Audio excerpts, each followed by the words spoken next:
बिस्मिल्लाहिर्रहमानिर्रहीम, अस्सलाम वालेकुम। पॉलिटिकल इकोनॉमी का प्रोग्राम दादा पोता शो लेकर आपकी खिदमत में हाजिर। आपसे मुखातिब आपका मेज़बान वसीम अहमद। और इस प्रोग्राम में हमारे साथ हमारी रहनुमाई के लिए दादाजी मौजूद होते हैं। कैलेंडर पर आज 21 जुलाई साल 2022 और आज जुमेरात का दिन। यकीनन उसी पाक परवरदिगार के लिए तमाम तारीफ़ें जो तमाम जहानों का रब है। नबी करीम सल्लल्लाहु अलैहि वसल्लम की ज़ात अक़दस पर बेशुमार दुरूद व सलाम।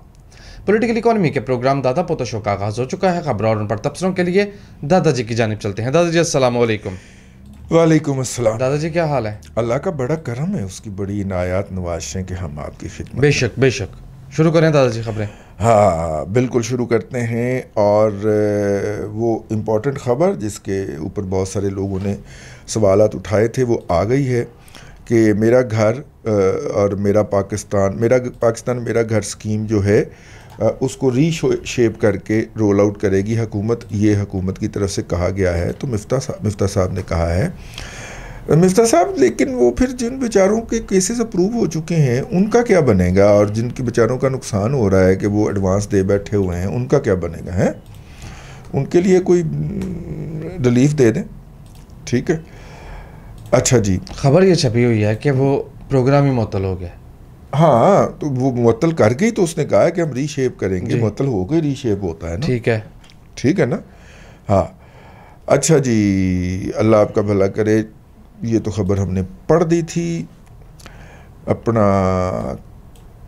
लो जी, अब आप पढ़ें जी खबरें जो मैं शामिल कर रहा हूँ। अच्छा जी, स्टेट बैंक की तरफ से गुज़िश्ता रोज़ वजाहत भी आ गई थी। स्टेट बैंक का कहना है कि रुपए की कदर को मार्केट फोर्सेस जो हैं वो तय कर रही हैं। अच्छा जी, Pakistan international bond yield surge to 50.6%। क्या मतलब है इस खबर का? International bond yield surge to 50.6%, यानी पाकिस्तान के इंटरनेशनल बॉन्ड की डिमांड में इजाफा हो गया 50% तक। जी, interest rate of euro bond maturing on April 15, 2024 for tenure of 10 years an increase of 16% to 16% बढ़ के 50.6% पहुंच गया उसका यील्ड जो है। यानी कि ये कब हो रहा है? अप्रैल 2024 में। अप्रैल 2024 में। अच्छा, वहाँ तक जाने में। हाँ, हाईएस्ट इंटरेस्ट रेट हम ऑफर कर रहे हैं इसलिए शायद। जी चलिए, 10 साल का 35% हम ऑफर कर रहे हैं। ले जनाब, ऑयल फूड की इंपोर्ट का बिल जो है उसमें 64% इजाफा हो गया है और वो बढ़ के 32 अरब डॉलर हो गया है। ठीक है जी। पिकांटो जो है वो उस कीमत पे पहुंच गई है जो कि 2019 में सिविक की कॉस्ट थी। जी एग्जैक्टली। ठीक है, नेपरा ने 11 रुपये पर यूनिट मंजूरी दे दी है फ्यूल एडजस्टमेंट चार्जेस के हवाले से। और डॉक्टर एहसन इकबाल साहब का मुतालबा है, वो इस वक्त अमेरिका के दौरे पे हैं कि जनाब IMF जल्द से जल्द पाकिस्तान का प्रोग्राम अप्रूव कर दे। ठीक है, अब तो बाकायदा तरलों पर ही उतर आए हैं। अब तो शोध तरलियाँ तो ही उतर आए हैं। हाँ जी। ठीक है, बाकी इकॉनमी का पेज फिर खाली है। ठीक, क्या हो यार इकॉनमी के अंदर जब इतनी गैर यकीनी की सूरत हाल पैदा हो या कर दी जाए जी, क्योंकि बेबी को बेस पसंद है क्योंकि सर जी को पसंद है कि वो दोनों तरफ से खेलें, तो फिर यही होगा ना जी। और शायद इंस्टेबिलिटी ही हुकूमत करने का बेहतरीन फार्मूला होता है। सर जी को बेस पसंद है, उनको ये पसंद है कि पाकिस्तान दोनों तरफ से खेले, वो दोनों तरफ से खेलें। और पाकिस्तान दोनों तरफ से बल्कि चारों तरफ से बोल दो। अच्छा, स्टेट बैंक के हवाले से एक बड़ी खबर गुज़िश्ता रोज़ आई, वो ये कि स्टेट बैंक ने डॉलर्स का जो आउटफ्लो है वो रिस्ट्रिक्ट कर दिया है। यहाँ तक कि बैंकों में अब LC खोलने के लिए पहले स्टेट बैंक की पेशगी मंजूरी लाजमी करार दे दी गई है। बहुत से CBU यूनिट्स पे तो पहले ही पाबंदी लगा दी थी। अब मुझे कुछ लोगों ने बताया कि CKD यूनिट्स कोई होते हैं, CKD कंप्लीटली नॉकडाउन, वो उस पर भी पाबंदी लग गई है। पाकिस्तान को 3 लाख 3 लाख टन जो गंदम है उसकी दरामद के लिए उसने असेसमेंट शुरू कर दी है।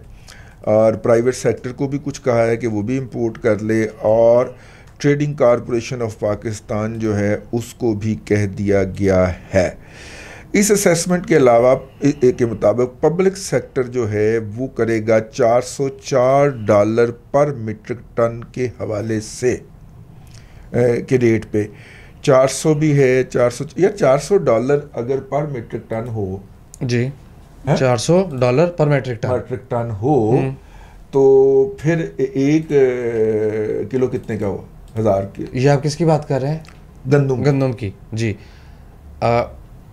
$400 पर मीट्रिक टन, ठीक है, डिवाइडेड बाय 1000, ठीक है, 90 रुपये 40 पैसे पर केजी गंदम का रेट है। जब वो पिस के उसमें वैल्यू एडिशन होगी तो वो 115 पे भी मिल जाए तो मेरा ख्याल है मुनासिब है। अब आप देखिए 2200 रुपये का सपोर्ट प्राइस रखी है हुकूमत ने, तो वो किलो कितने की पड़ी?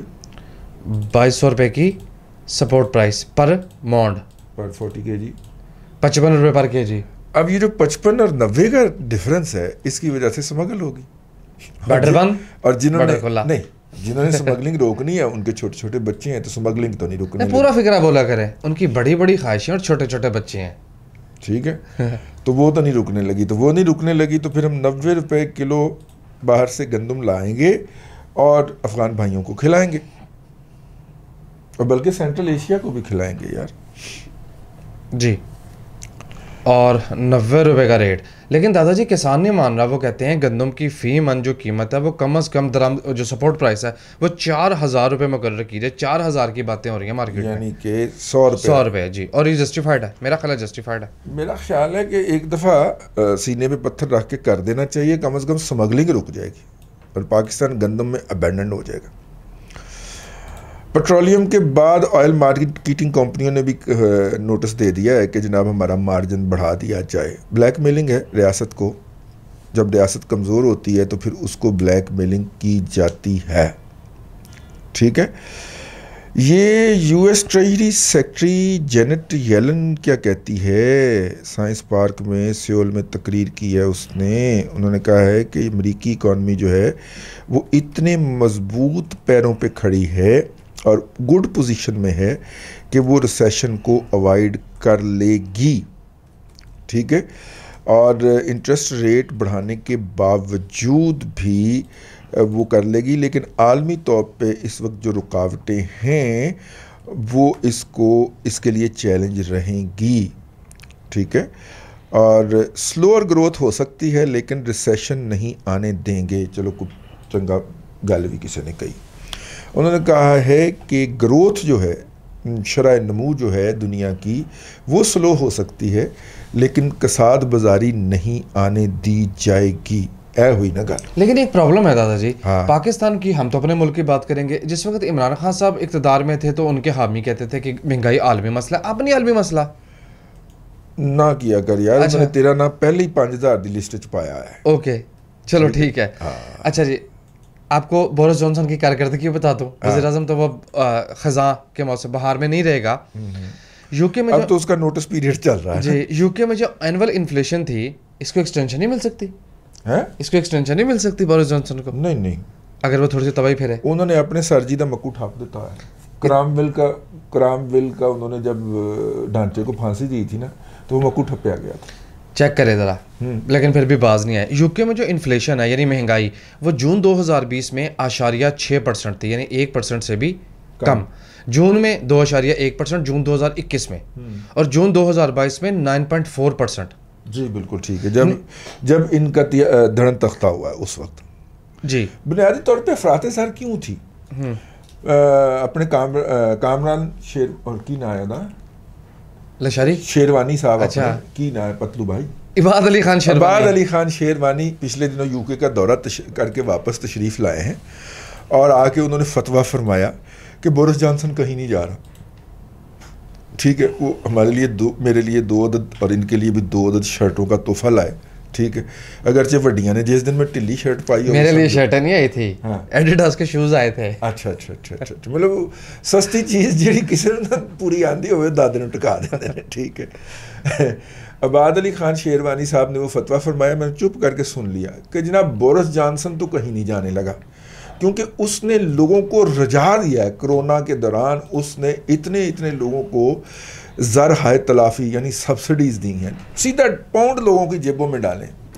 तो मैंने कहा ठीक है, आबाद भाई जो हैं वो प्यारे और नफीस आदमी हैं, उनके जज्बात को ठेस नहीं पहुंचानी चाहिए, उनकी बात का डिनाइल जारी नहीं करना चाहिए। लेकिन बात हमने उठा के रख ली। उसके बाद धड़म तख्ता हो गया बोरिस जॉनसन का। देखिए वो जो बग़ैर, मैंने आपको पहले भी अर्ज़ किया था कि बग़ैर सरगर्मी के जो पैसा आता है सारफ के पास, वो मुआशरे के अंदर अफराते ज़र लाता है जी, तबाही मचाता है। उसकी बुनियादी अमेरिका में भी यही है और बरतानिया में भी यही है।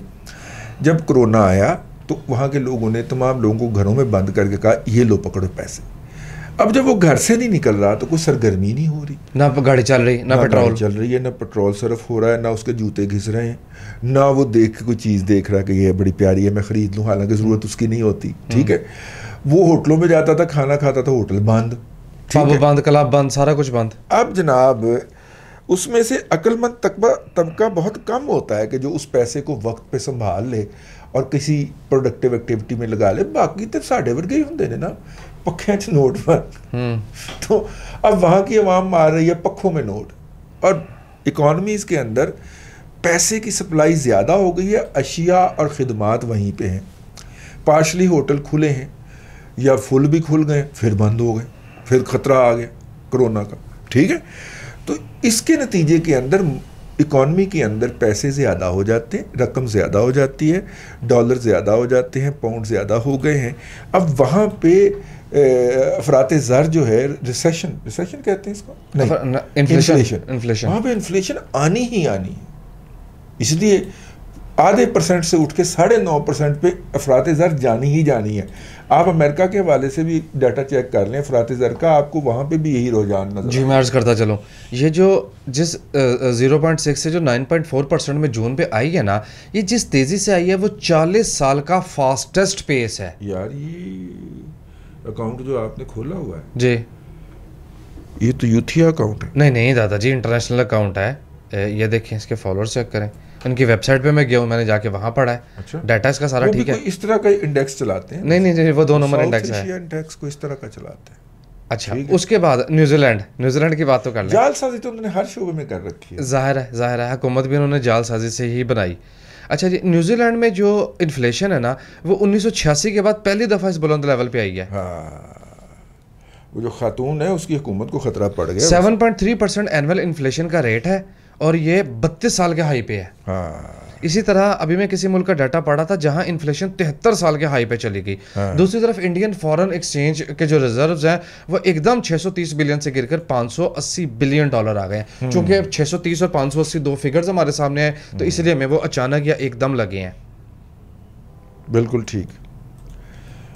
इटली में 1986 के बाद पहली मरतबा इन्फ्लेशन 8% पे आ गई है। यार तेरे को खबर कोई नहीं? यार खबरें बहुत है, डाटा बहुत मजा ले लेके पढ़ रहा हूँ। स्टेट, आज हम जुमेरात का प्रोग्राम कर रहे हैं, कल जुमे को टुमारो की बात हो रही है। स्टेट बैंक ऑफ पाकिस्तान का जो बोर्ड है वो डिसफंक्शनल हो जाएगा। अब इसकी तशरीह क्या है ये आप बताएं। डिसफंक्शनल से मतलब है कि बोर्ड की मुद्दत ख़त्म हो जाएगी और उसके बाद नया बोर्ड तश्कील देना पड़ेगा।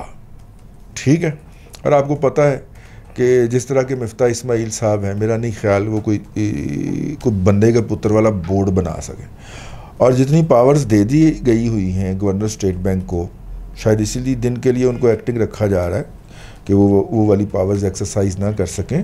तो गवर्नर स्टेट बैंक खुद नामजद करेगा उस बोर्ड को, हुकूमत सिर्फ सजेस्ट कर सकती, एनी पावर्स देंगे वे। माशाल्लाह माशाल्लाह माशाल्लाह। ये IMF के ज़रिए हमने इतनी तो दादाजी मैंने तो कहा था कि स्टेट बैंक की रजिस्ट्री इनके नाम पे लिख दें, मेरी किसी ने बात ही नहीं सुनी। यार ये पाकिस्तान का जो पासपोर्ट है वो अभी तक दुनिया में चौथा बदतरीन पासपोर्ट है जी। ठीक है, आहो लो पाए मेरे को तो खबर गई जान के इग्नोर किया ना मेरी बात। क्या कि जब मर्जी अपनी करनी तो स्टेट बैंक की रजिस्ट्री करवा ले, क्या मसला है? ये बात बड़ी दफ़ा कह चुके हुए हैं। अच्छा जी, करवा दी है ना, अब आप चुप कर जाओ बस। ठीक है। अच्छा जी, फार्मास्यूटिकल इंडस्ट्री को कोई इशू आ रहे थे, मिफ्ता ने कहा कि वो जल्द ही रिजॉल्व हो जाएंगे। मिफ्ता के अपने इशू रिजॉल्व हो जाएंगे, बहुत बड़ी बात है। कुछ आप फार्मास्यूटिकल इंडस्ट्री के इश्यूज को रिजॉल्व करना। अच्छा, पाकिस्तान और चाइना ने डिस्कस किया है CPEC की extension extended CPEC to Afghanistan, वहाँ तक लेके जाएंगे। ये पुराना बात है, पाकिस्तान चाइना डिस्कस, लेकिन चाइना की कंपनी ने जो वो सॉवरेन गारंटी हिट कर दी है भाई, वो तो बड़ी खौफनाक बात जी। है। पावर का शोबा का 2.7 ट्रिलियन पे चल रहा है डेट, और उसका बड़ा मसला है। इस घुटनज़दा माहौल में अच्छी खबर यह है कि पाकिस्तान की लार्ज स्केल मैन्युफैक्चरिंग, बड़ी सनतों की तरक्की की शरह नमू 11.7% बढ़ा। पौने 12 पौने 12% यार, मेरा मतलब 12 का फिगर रहा बढ़ा के ज़रा है, ठीक है। हाँ जी, पौने 12% बढ़ गई है। बड़ी सनतों की ग्रोथ बहुत शानदार रही है पिछले माली साल के दौरान। ये जो है वो अच्छी खबर है। अच्छा, रेमिटेंस को तो सेलिब्रेट नहीं किया आपने? रेमिटेंस को हमने सेलिब्रेट किया है।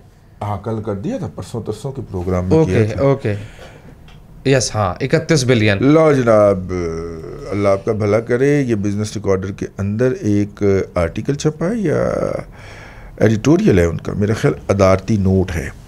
हाँ, एडिटोरियल है जी। मूडी की रिपोर्ट जो आई है पाकिस्तान के बारे में, और अल्लाह आपका भला करे, IMF के जो मुज़ाकरात हैं उनका हवाला देते हुए, और अल्लाह आपका भला करे। और उन्होंने कहा है कि जनाब बहुत ही खौफनाक, ये एडिटोरियल पढ़ने वाला है जी, इकॉनमी के स्टूडेंट और ख़ास तौर पे जो बच्चे मौजूदा सूरत हाल को समझना चाहते हैं और अंग्रेज़ी आती है, वो बिज़नेस रिकॉर्डर का ये आर्टिकल ज़रूर पढ़े। आर्टिकल नहीं है, एडिटोरियल है।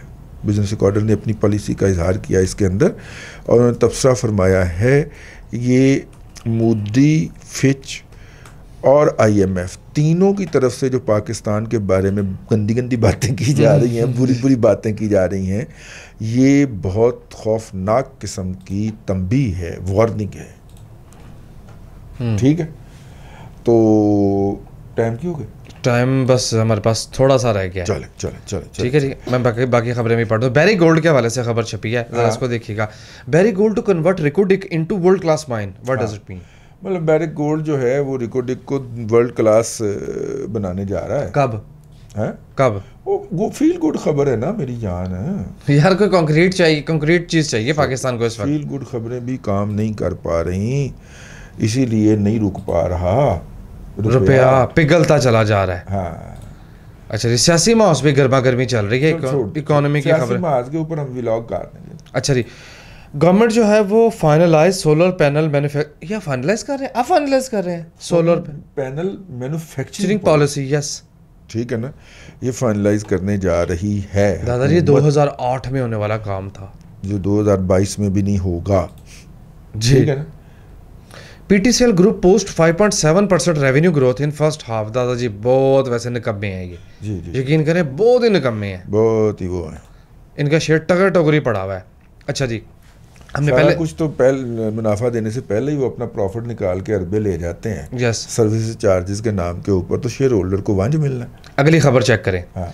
पहले ही नाज़रीन कराम, पहले ये खबर आई कि गवर्नमेंट जो है वो जुलाई से सितंबर का जो क्वार्टर है उसमें 5.5 ट्रिलियन बोरो करेगी। फिर हुकूमत ने कहा ना, 5.751 ट्रिलियन, 5751 अरब रुपया हुकूमत बोरो करेगी। जुलाई से सितंबर तक 5751 अरब रुपया हुकूमत जो है वो स्टेट बैंक के जरिए बैंकों से कर्ज लेगी।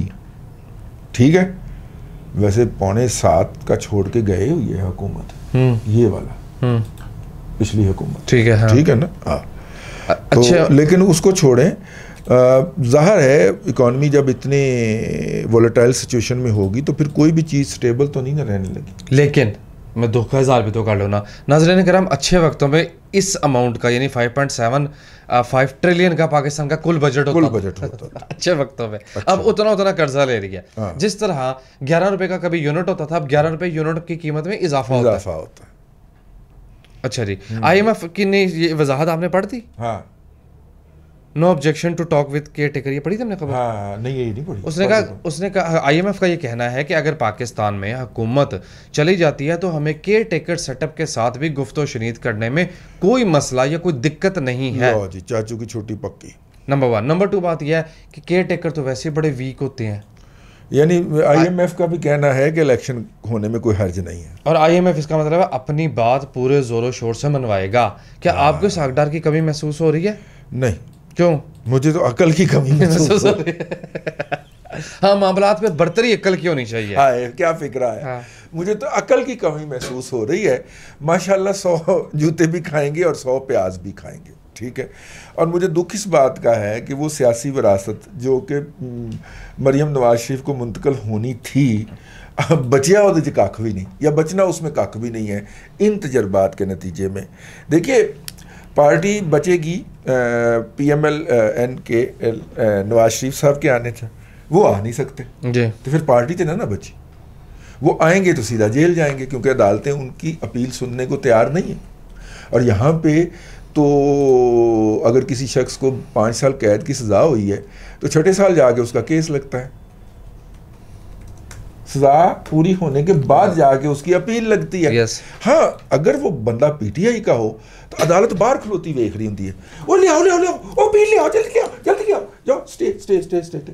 वो अलग बात है। मतलब कुछ लोगों के लिए ये सहूलत पाकिस्तान के अंदर फ्राहम की गई है, अदरवाइज़ तो नहीं है। मेरा मतलब है कि अगर आम एक आदमी है, हमारे एक जानने वाले हैं, उनका केस टेकअप हुआ, उनको 7 साल कैद की सज़ा हुई। टाइम खत्म हो गया, मुख्तसर ठीक है, 7 साल कैद की सज़ा हुई और वो सज़ा पूरी करके घर वापस आ गए, रिहाई उनकी अमल में आ गई। तो सज़ा पूरी होने के 5 साल बाद उनको नोटिस आया सुप्रीम कोर्ट से कि आपकी जो अपील थी वो लग गई है। तो वो फिर आमते कामते बेचारे बुज़ुर्ग हो गए हुए थे, पहुँचे तो उन्हें अदालत ने बाइज़्ज़त तौर पे बरी कर दिया उससे। ज़िंदा है माशाल्लाह, कसूर के एक गांव के अंदर रहाइश पजीर है। लेकिन मेरा मतलब है कि ये तो है, ठीक है। बस अब तक के लिए इतना ही, अगले व्लॉग में फिर मुलाकात होती है। अल्लाह तबारक व तआला आपको आसानियाँ अता करे और आसानियाँ खल्क़े खुदा में तकसीम करने की तौफ़ीक़। आमीन दादा जी, बेहद शुक्रिया। नाज़रीन करा पॉलिटिकल इकोनॉमी का प्रोग्राम दादा पोता शो आप देख रहे थे। ये था आज का दादा पोता शो। मैं उम्मीद करता हूँ कि आज का प्रोग्राम आपको पसंद आया होगा। वसीम अहमद को दादाजी के साथ इजाज़त दीजिए, आपसे मुलाकात होगी कल तक के लिए अल्लाह हाफ़िज़।